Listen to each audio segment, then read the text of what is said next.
بسم اللہ الرحمن الرحیم رب اشرح لی صدری ویسر لی امری واحلل عقدۃ من لسانی یفقہوا قولی۔ السلام علیکم ورحمۃ اللہ وبرکاتہ۔ میرا نام افشاں بخاری ہے۔ آج ہم آپ صلی اللہ علیہ وسلم کی پیدائش پہ غور فرمائیں گے۔ آپ صلی اللہ علیہ وآلہ وسلم مکہ مکرمہ میں بنو ہاشم کے اندر موسم بہار میں پیدا ہوئے۔ یہ پیر کی صبح تھی، ربیع الاول کی 9 اور کہا جاتا ہے کہ 12 تاریخ تھی۔ سال وہی تھا جس میں ابرہہ نے مکے پر حملہ کیا تھا، چونکہ وہ اپنے ساتھ ہاتھی بھی لایا تھا۔ عربی میں ہاتھی کو فیل کہتے ہیں، اس لیے اس سال کا نام عام فیل پڑ گیا۔ عام فیل دن کو کہتے ہیں۔ اس روز اپریل 571 عیسوی کی 22 تاریخ تھی۔ آپ صلی اللہ علیہ وسلم کی پیدائش کے وقت دایا کا کام حضرت عبد الرحمن بن عوف کی والدہ نے انجام دیا تھا۔ جب آپ صلی اللہ علیہ وآلہ وسلم پیدا ہوئے تو آپ کی والدہ نے خواب میں دیکھا کہ ان کے جسم سے ایک نور نکل رہا ہے، جس سے ملک شام کے تمام محل روشن ہو گئے۔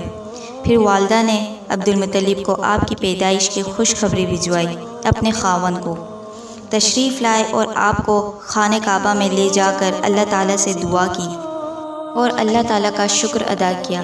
آپ کا نام محمد رکھا، اس توقع سے کہ آپ کی تعریف کی جائے گی۔ پھر عرب کے دستور کے مطابق 7ویں دن عقیقہ اور ختنہ کیا اور لوگوں میں دعوت کی۔ آپ صلی اللہ علیہ وآلہ وسلم کو آپ کی والد کی لونڈی ایمن کو گود کھلایا کرتے تھے۔ وہ حبشن تھی اور ان کا نام برکت تھا۔ اللہ تعالیٰ نے ان پر بڑا فضل کیا تھا، چنانچہ انہوں نے آپ کی نبوت کا دور پایا، اسلام لائیں، ہجرت بھی کی۔ آپ کی وفات کے 5-6 مہینے بعد وفات پا گئیں۔ آپ صلی اللہ علیہ وسلم کی والدہ کے بعد سب سے پہلے ابو لہب کی لونڈی صوبیہ نے آپ صلی اللہ علیہ وسلم کو دودھ پلایا۔ اس وقت ان کا اپنا جو بچہ دودھ پیتا تھا اس کا نام مسروح تھا۔ آپ صلی اللہ علیہ وسلم کو 3 دائیوں نے دودھ پلایا، صوبیہ، ایمن اور دائی حلیمہ، لیکن کئی جگہوں پر 2 کا ذکر آتا ہے۔ ایمن کا ذکر بہت ہی کم آتا ہے۔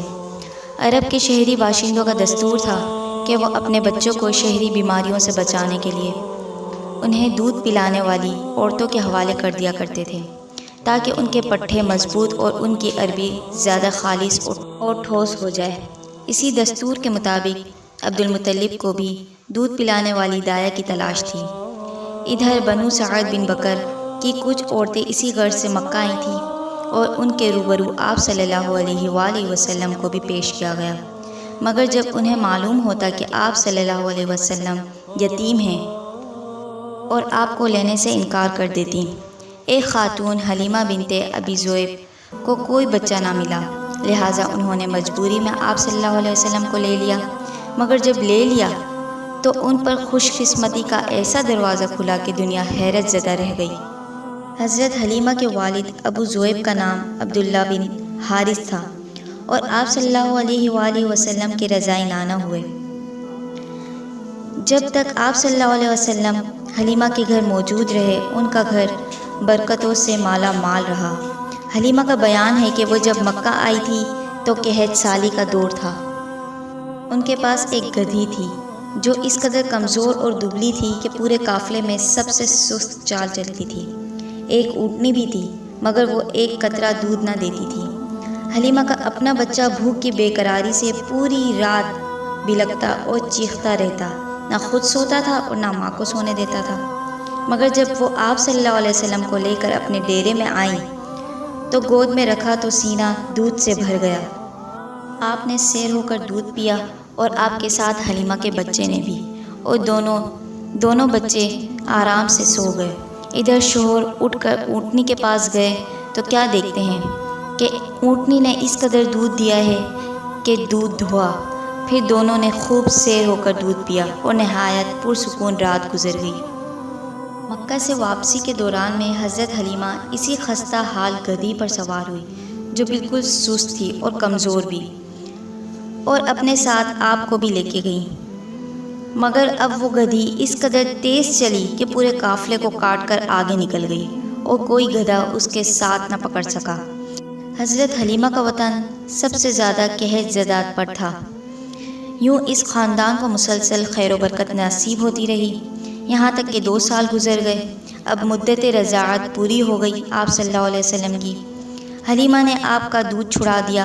اسی دوران میں آپ صلی اللہ علیہ وسلم پختہ اور مضبوط ہو گئے۔ حلیمہ کا دستور تھا کہ وہ آپ کو ہر 6 مہینے بعد مکہ لاتی، والدہ اور خاندان کے لوگوں سے ملاتی۔ پھر دائی حلیمہ آپ صلی اللہ علیہ وسلم کو اپنے ساتھ واپس لے جاتی۔ جب مدت رضاعت پوری ہو گئی تو دودھ چھڑا کر آپ صلی اللہ علیہ وسلم کو آپ کی والدہ کے پاس لائیں۔ تو اب تک خیر و برکت تو دیکھ چکی تھی، آپ کو انہی کے پاس رہنے دیا جائے، وہ یہ چاہتی تھی۔ انہوں نے آپ کی والدہ سے کہا، کیوں نہ آپ بچے کو میرے پاس ہی رہنے دیں تاکہ وہ اور مضبوط ہو جائے، کیونکہ مکہ کی وبا سے ڈر لگتا ہے۔ آپ تقریباً مزید 2 برس وہیں رہے۔ پھر آپ کا سینہ مبارک چاک کیے جانے کا واقعہ پیش آیا، جس سے ڈر کر حلیمہ اور ان کے شوہر آپ کے والدہ کے حوالے کر دیا۔ انس بن مالک رضی اللہ تعالیٰ عنہ فرماتے ہیں کہ آپ بچوں کے ساتھ کھیل رہے تھے، جبریل علیہ السلام تشریف لائے اور آپ کو لٹا کر سینہ چاک کر دیا۔ پھر آپ کا دل نکالا اور اس میں سے ایک لوتھڑا نکال کر فرمایا، یہ شیطان کا حصہ تھا جو نکال دیا گیا۔ پھر دل کو زمزم کے پانی سے دھو کر جوڑ دیا اور اسی جگہ پلٹا دیا۔ ادھر دائی حلیمہ کے بچے دائی حلیمہ کے پاس آئے اور کہنے لگے، محمد صلی اللہ علیہ وآلہ وسلم کو قتل کر دیا گیا ہے۔ پھر دل کو زمزم کے پانی سے دھو کر جوڑ دیا۔ انس رضی اللہ تعالیٰ عنہ فرماتے ہیں کہ میں نبی صلی اللہ علیہ وآلہ وسلم کے سینے پر سلائی کا اثر دیکھا کرتا تھا۔ اس واقعے کے بعد آپ صلی اللہ علیہ وآلہ وسلم کو مکہ پہنچا دیا گیا اور آپ نے اپنی ماں کے سائے اپنے خاندان کے اندر تقریباً 2 برس گزارے۔ پھر والدہ، دادا اور ایمن کے ساتھ مدینہ کا سفر کیا، جہاں آپ کے والد کی قبر بھی تھی اور دادا کا ننیال بھی۔ آپ مدینے میں 1 ماہ رہ کر واپس ہوئے تو رستے میں آپ کی والدہ بیمار ہو گئیں اور وہاں پہنچ کر وفات کر گئیں۔ انہیں وہیں دفن کر دیا گیا۔ اور یہ تھا آپ صلی اللہ علیہ وسلم کی پیدائش کا وقت۔ وآخر الدعوانا ان الحمد للہ رب العالمین۔ تو ملتے ہیں نیکسٹ ویڈیو میں، تب تک کے لیے اپنا خیال رکھیے گا۔ اللہ حافظ۔ السلام علیکم ورحمۃ اللہ وبرکاتہ۔